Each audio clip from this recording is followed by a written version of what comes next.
Mark, in his eyewitness account, tells a story where Jesus encounters a fairly wealthy young guy. But what we see in the story is that this guy isn't particularly certain if he'll have eternal life. In fact, he's a bit suspicious that maybe he'll lack something, even though he's done all the right things and he's done them ever since he was really little. And Jesus actually points out to him that he's right. He actually does lack something. And the thing that actually is what is lacking, Jesus gives a really strange response. He says, "Go and sell all you have, give your money to the poor, and then come follow me." Well, what could Jesus mean by this? I mean, he doesn't say to the other disciples, "You need to go and sell all you have and then come follow me." So why does he do it to this young guy? Basically, Jesus gets to the heart of the problem, and he sees that this young guy has a divided heart. And Jesus points out in his teaching that you can't have a life which is devoted to the kingdom and is divided.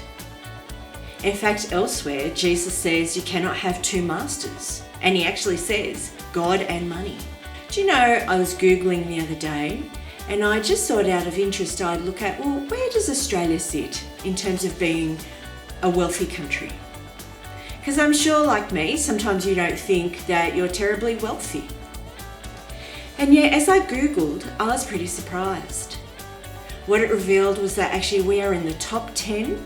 We then need to heed and take Jesus' story and warning seriously.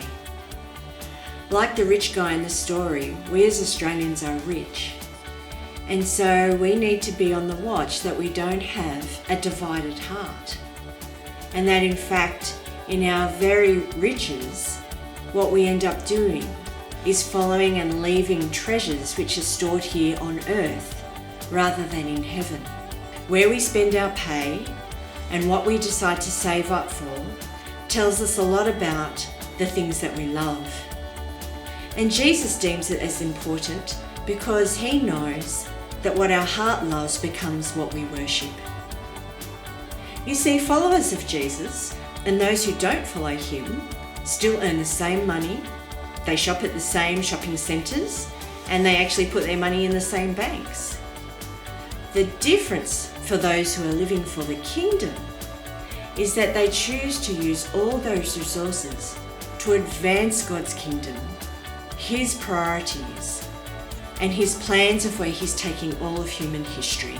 Living for the kingdom will cost us. Maybe for some of us it will cost us financially, but it will drive us to decide, do we actually accumulate more wealth, or do we choose to bear the cost for living for the kingdom? What will living for the kingdom cost you?